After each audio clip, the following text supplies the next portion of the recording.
CM ಸಿದ್ದರಾಮಯ್ಯನವರ ವಿರುದ್ಧ ಮಾಜಿ ಪ್ರಧಾನಿ ಎಚ್.ಡಿ. ದೇವೇಗೌಡರು ವಾಗ್ದಾಳಿ ನಡೆಸಿದ್ದಾರೆ. ಹಾಸನದಲ್ಲಿ ಮಾತನಾಡಿದ ಅವರು, ಸಿದ್ದರಾಮಯ್ಯನವರೇ ಗರ್ವದ ಮಾತು ಬಿಟ್ಬಿಡಿ.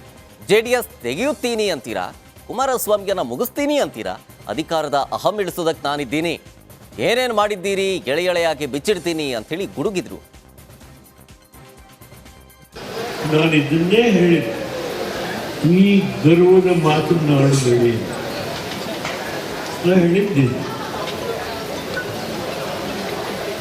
JDS ತೆಗಿತೀನಿ. ಏನು ಕುಮಾರಸ್ವಾಮಿ, ನಿನ್ನ ಮಗನ್ನ ಗೆಲ್ಲಿಸೋ ಯೋಗ್ಯತೆ ಇಲ್ಲ ನನಗೆ, ನೀನು ಇವತ್ತು ಅಭ್ಯರ್ಥಿ ಆಗಿದ್ದೆ, ನಿನ್ನ ಮುಗಿಸ್ತೀನಿ ಸಿದ್ದರಾಮಯ್ಯ ಹೇಳ್ತಾರೆ. ಅಧಿಕಾರದ ಅಹಂ ಇದೆಯಲ್ಲ, ಆ ಅಹಮ್ಮನ್ನ ಇಳಿಸ್ಲಿಕ್ಕೆ ಕೂತ್ಕೊಂಡಿದ್ದೀನಿ ಅಷ್ಟೇ. ಇದು ತುಂಬ ಚೆನ್ನಾಗಿ ಕೆಲಸ ಮಾಡುತ್ತೆ. ಯಾರಿಗೆ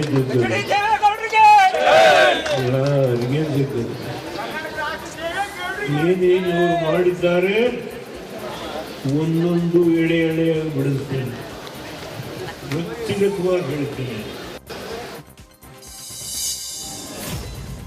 ಚಿಕ್ಕೋಡಿ ಲೋಕಸಭೆ ಚುನಾವಣಾ ರಣಕಣ ರಂಗೇರಿದೆ. ಚಿಕ್ಕೋಡಿ ಮತಕ್ಷೇತ್ರದಲ್ಲಿ ಪುತ್ರಿ ಪರ ಸಚಿವ ಸತೀಶ್ ಜಾರಕಿಹೊಳಿ ಅಬ್ಬರದ ಪ್ರಚಾರವನ್ನ ಕೈಗೊಂಡಿದ್ದಾರೆ. ಶಾಸಕ ಗಣೇಶ್ ಹುಕ್ಕೇರಿ, ಪರಿಷತ್ ಸದಸ್ಯ ಪ್ರಕಾಶ್ ಹುಕ್ಕೇರಿ ನೇತೃತ್ವದಲ್ಲಿ ಕೈ ಕಾರ್ಯಕರ್ತರ ಸಭೆಯನ್ನು ನಡೆಸಲಾಗಿದೆ. ಬೆಳಗಾವಿ ಜಿಲ್ಲೆಯ ಚಿಕ್ಕೋಡಿ ತಾಲೂಕಿನ ಎಕ್ಸಾಂಬಾ ಪಟ್ಟಣದ ಸಭಾಭವನದಲ್ಲಿ ಕಾಂಗ್ರೆಸ್ ಕಾರ್ಯಕರ್ತರ ಸಮಾವೇಶ ನಡೆಸಲಾಯಿತು. ಈ ಸಭೆಯಲ್ಲಿ ಸಚಿವ ಸತೀಶ್ ಜಾರಕಿಹೊಳಿ, ಕಾಂಗ್ರೆಸ್ ಅಭ್ಯರ್ಥಿ ಪ್ರಿಯಾಂಕಾ ಜಾರಕಿಹೊಳಿ ಹಾಗೂ ಸಾವಿರಾರು ಕಾಂಗ್ರೆಸ್ ಕಾರ್ಯಕರ್ತರು ಭಾಗಿಯಾಗಿದ್ದರು.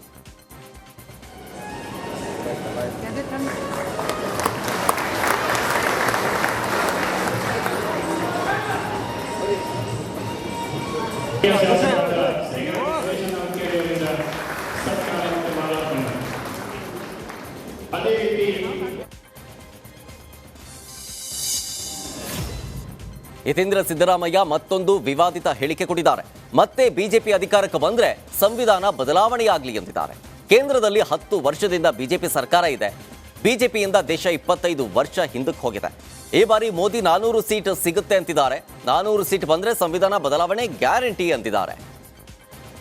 ನಾವು ಸರಿ 400 ಹೆಚ್ಚು ಸೀಟ್ಗಳನ್ನ ಗೆದ್ದು ಬರ್ತೀವಿ.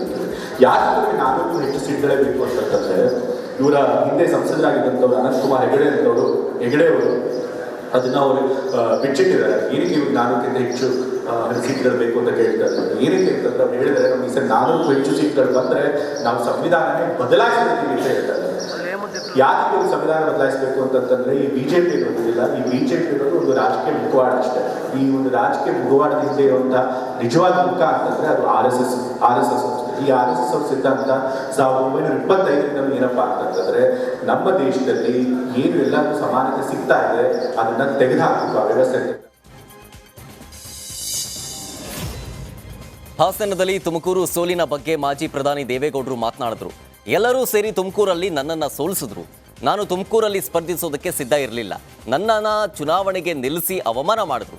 ತುಮಕೂರಲ್ಲಿ ಸೋಲಿಸಿ ನನಗೆ ಕಪ್ಪು ಚುಕ್ಕೆ ಇಟ್ರು ಅಂತ ಆಕ್ರೋಶ ವ್ಯಕ್ತಪಡಿಸಿದ್ರು. ಹೇಗೆ ನನ್ನನ್ನು ಸೋಲಿಸಿದ್ರು? ನಾನು ನಿಲ್ಲೋದಕ್ಕೆ ಸಿದ್ಧ ಇಲ್ಲ. 2019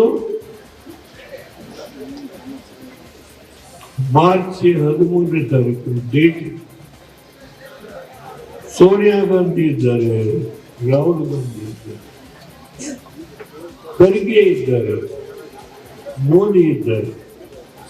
ನಾನು ನಿಲ್ಲದಲ್ಲ ಚುನಾವಣೆ.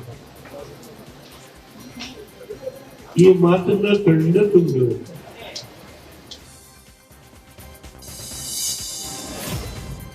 ಕಾಂಗ್ರೆಸ್ ವಿರುದ್ಧ ಹಾಸನದಲ್ಲಿ ಮಾಜಿ ಪ್ರಧಾನಿ ಎಚ್.ಡಿ. ದೇವೇಗೌಡರು ವಾಗ್ದಾಳಿ ನಡೆಸಿದ್ರು. ಕುಮಾರಸ್ವಾಮಿ ಹಾರ್ಟ್ ಆಪರೇಷನ್ ಆಗಿದೆ, 6ನೇ ದಿನ ಬಂದ್ರು ಅಂತಂದ್ರೆ ಏನರ್ಥ ಅಂತ ಪ್ರಶ್ನಿಸಿದ್ರು. ಕುಮಾರಸ್ವಾಮಿಗೆ ಇನ್ನೂ 20 ವರ್ಷ ಏನೂ ಆಗಲ್ಲ, ಕುಮಾರಸ್ವಾಮಿಯನ್ನ ಮುಗಿಸ್ತೀನಿ ಅಂತಾರೆ, ನಾನಿನ್ನೂ ಬದುಕಿದ್ದೀನಿ ಅಂತ ಗುಡುಗಿದ್ರು.